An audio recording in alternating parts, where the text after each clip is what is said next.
This is the issue, and I am the ghetto man. Today's issue, the Ninth Amendment. The enumeration in the Constitution of certain rights shall not be construed to deny or disparage others retained by the people. The Ninth Amendment is one of the least cited amendments by the United States Supreme Court.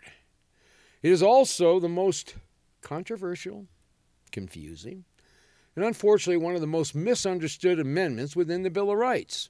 Now, I don't know why this is. When you read it and when you study it, it's actually straightforward and to the point. So don't go away. We'll be right back.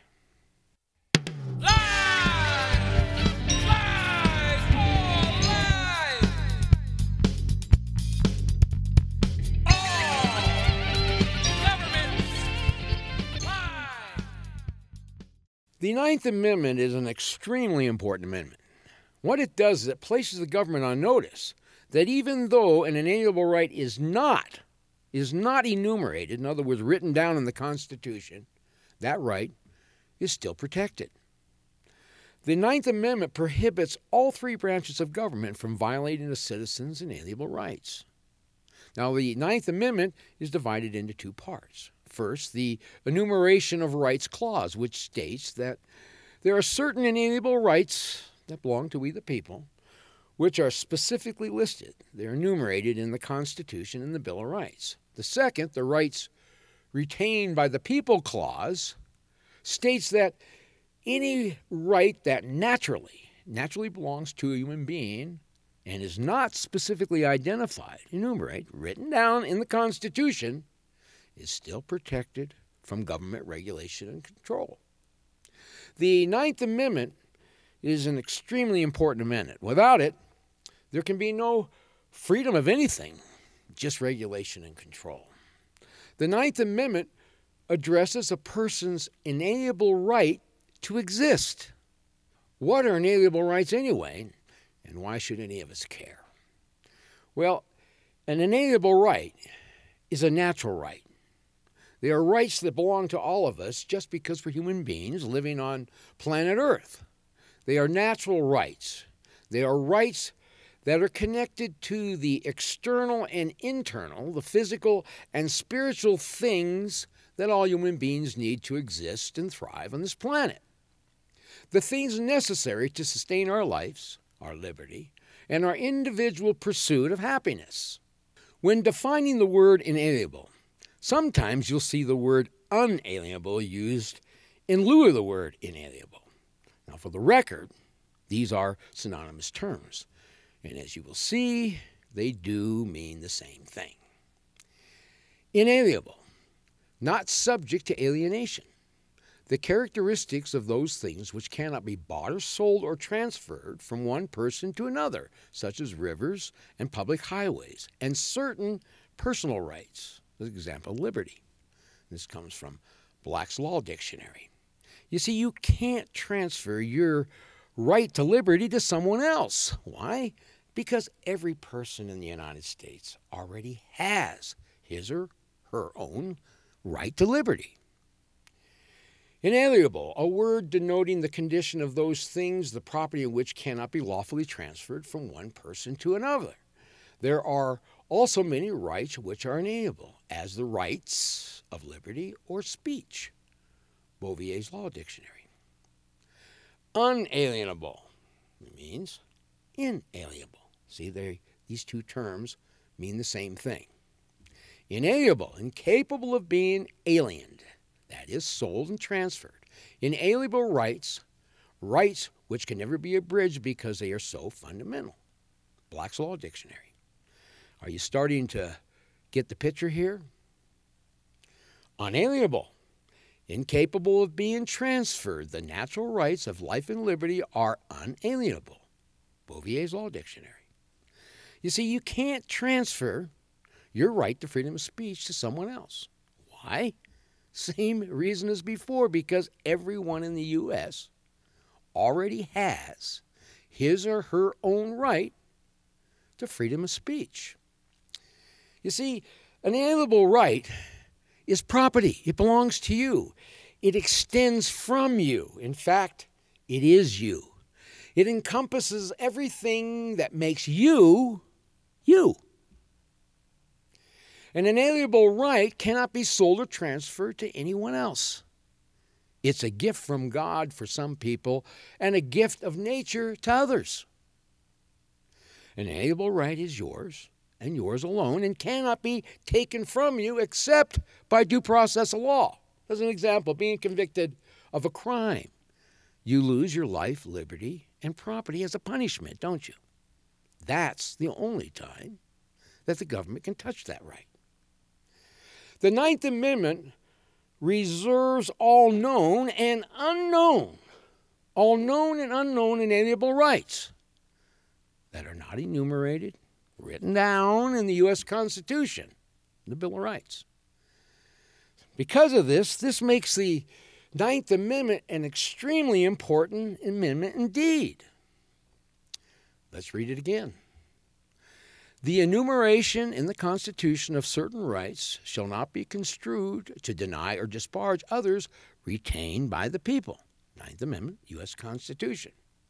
We said it was divided into two clauses. The first clause, the enumeration of rights clause, says the enumeration in the Constitution of certain rights. What are they talking about?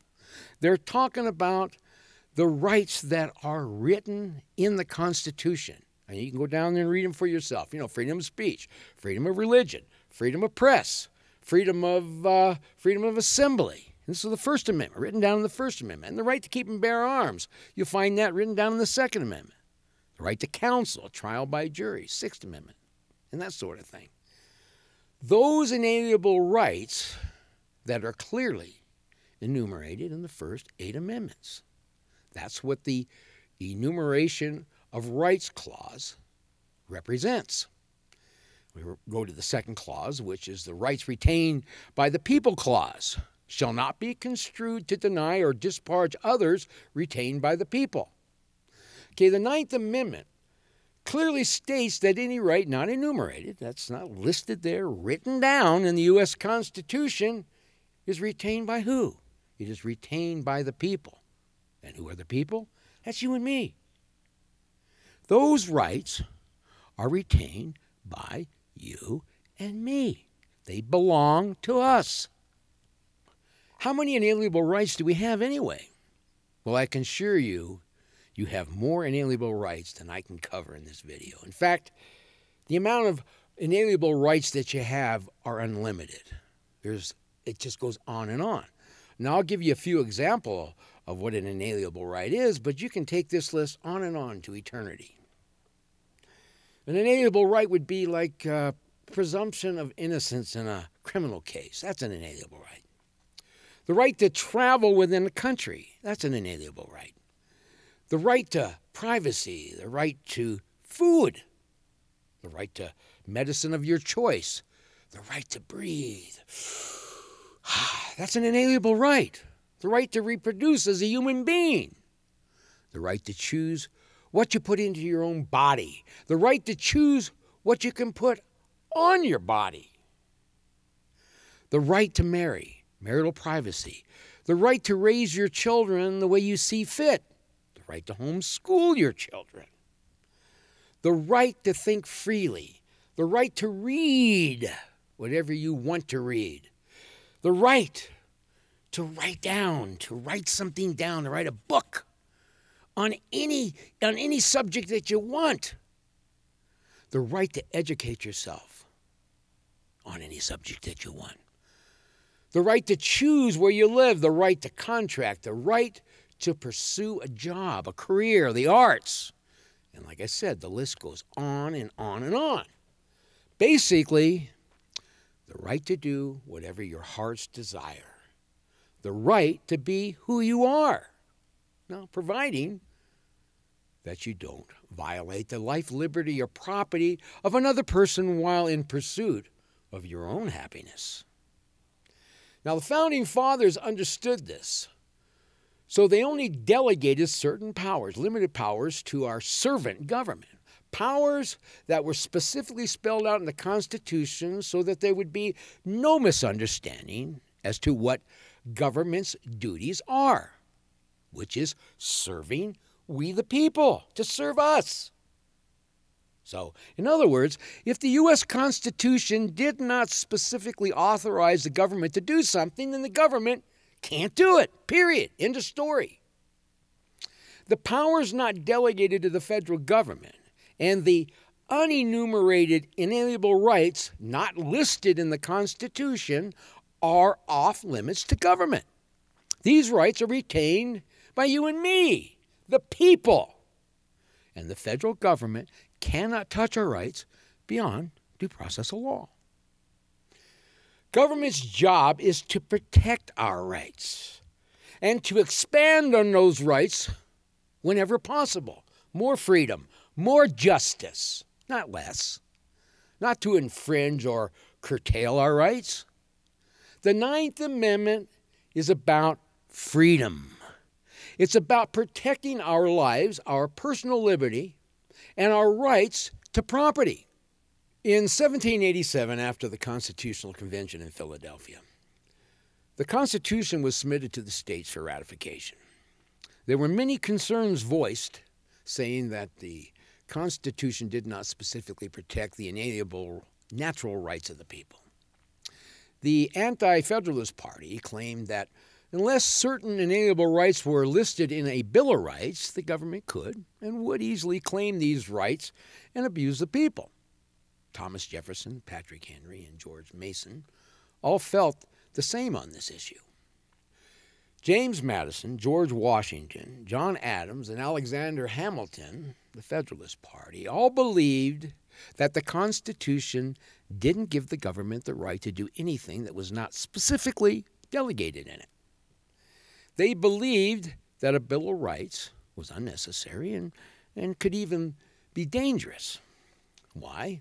Well, they believed that if only certain rights were listed for protection from the government, it would imply that any other rights that were not listed were not protected and were fair game to a corrupt government. Now, as I mentioned earlier, James Madison, the author of the U.S. Constitution, didn't think that a Bill of Rights was necessary. But in order to convince enough people to join in on the ratification of the U.S. Constitution, he fought to see that the Bill of Rights was added. And personally, I'm glad he did. Because of the Ninth Amendment, there can be no misunderstanding as to the intent of the framers and the intent of the law. Inalienable rights, no matter what they are off limits to our servant government. Period. Now, originally, there were 12 proposed amendments to the Bill of Rights. The 12 amendments were voted down to the 10 amendments we have today in what we call the Bill of Rights. When James Madison presented the Bill of Rights to Congress, he said this, quote, "It has been objected also against a Bill of Rights that, by enumerating particular exceptions to the grant of power, it would disparage those rights which were not placed in that enumeration, and it might follow by implication that those rights which were not singled out were intended to be assigned into the hands of the general government, and were consequently insecure. This is one of the most plausible arguments I have ever heard against the admission of a Bill of Rights into this system, but I concede that it may be guarded against, and I've attempted it, as gentlemen may see by turning to the last clause of the fourth resolution." Madison went on to say, quote, "The exceptions here or elsewhere in the Constitution, made in favor of particular rights, shall not be so construed as to diminish the just importance of other rights retained by the people, or as to enlarge the powers delegated by the Constitution, but either as actual limitations of such powers or as inserted merely for greater caution." James Madison, June 8th, 1789. The Ninth Amendment is all about freedom. It's about protecting your right to live. It's about protecting your right to personal liberty. It's about protecting your right to property. It's about protecting your right to be who you are. I am the Ghetto Man. Thank you for watching. If you are politically correct, then you're legally wrong. And if you're not part of the solution, then you are the problem. Please subscribe to my BitChute channel in the description below, and please share.